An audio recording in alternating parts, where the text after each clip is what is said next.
which it's going to be a 30 degree. It's a top angle. It goes on the very top of the seat. All right. Go. Always make sure you put LED very lightly.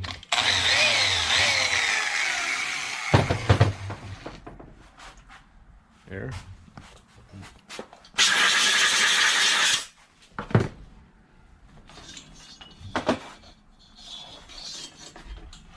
Okay.